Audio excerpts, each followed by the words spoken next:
നമ്മൾ ഇന്ന് തയ്യാറാക്കാൻ പോകുന്ന വറുത്തെരിശ്ശേരിയാണ്. അത് തേങ്ങ വറുത്തിട്ടിട്ട് നമ്മൾ മത്തങ്ങ വെച്ച് എരിശ്ശേരി വെക്കുക. വറുത്തെരിശ്ശേരി വളരെ വിശേഷമല്ലേ.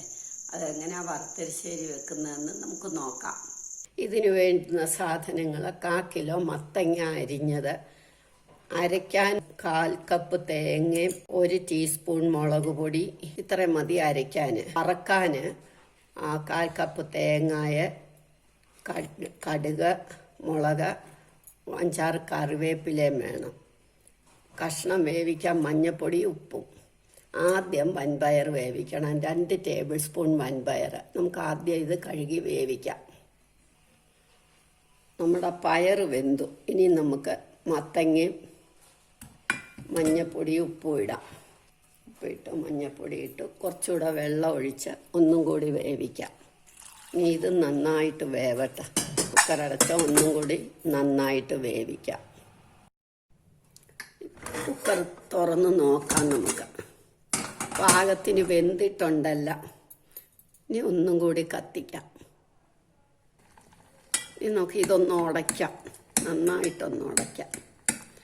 എനിക്ക് ഉടഞ്ഞതാണ് ഇഷ്ടം, അതുകൊണ്ടാണ്. അല്ലേ ഉടയ്ക്കണം എന്നൊന്നുമില്ല, പക്ഷെ നമുക്കൊന്ന് ഉടച്ചിടാം. ഇനി നമുക്ക് അരച്ച തേങ്ങ ചേർക്കാം.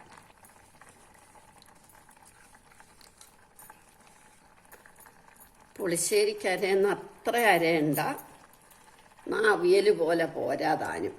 അങ്ങനെ എരിശ്ശേരിയുടെ പരുവ അരയ്ക്കണ്ട. മിക്സി കഴുകി വെള്ളമൊക്കെ ഒഴിച്ച് ഇനി നന്നായിട്ടൊന്ന് തിളയ്ക്കട്ടെ. നമ്മുടെ എരിശ്ശേരി തിളച്ചു. ഇനി നമുക്കിതിന് വറുത്തിടണം.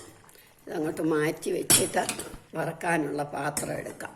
വറക്കാൻ നമ്മൾ നെയ്യെടുത്താൽ മതി. ഒരിക്കലും നമുക്ക് നെയ്യ് കഴിച്ചാൽ വലിയ ദൂഷ്യമില്ല, പ്രത്യേകിച്ച് നമ്മുടെ വീട്ടിലൂടെ ഉണ്ടാക്കുന്നതാകുമ്പോൾ. ആദ്യം തേങ്ങ ഇടാം. തേങ്ങയും ഇട്ടു, കറിവേപ്പില ഇടാം. ഒന്ന് മൂത്ത് വരുമ്പോൾ കടുക് ഇടാം.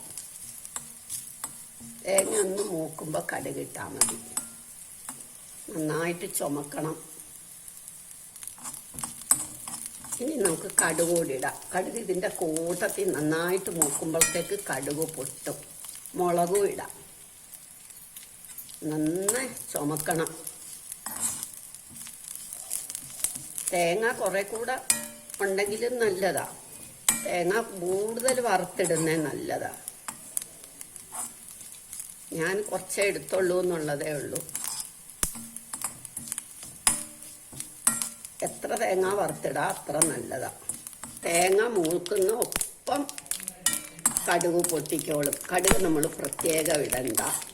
ഇതിൽ തേങ്ങയുടെ കൂട്ടത്തിലിട്ടാൽ മതി. ഇപ്പം നന്നായിട്ട് മൂത്തു. ഇനി നമുക്ക് സ്റ്റവ് ഓഫാക്കി ആ ചൂടോടെ വേണം കൂട്ടാനകത്തേക്ക് ഒഴിക്കാൻ.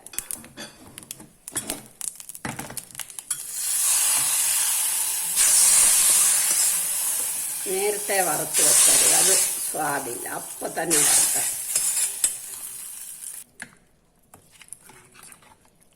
വറുത്തെരിശ്ശേരി എല്ലാവരും ഇത് ട്രൈ ചെയ്ത് നോക്കണം. ഇഷ്ടമായെങ്കിൽ ലൈക്ക് ചെയ്യണം, സബ്സ്ക്രൈബ് ചെയ്യണം.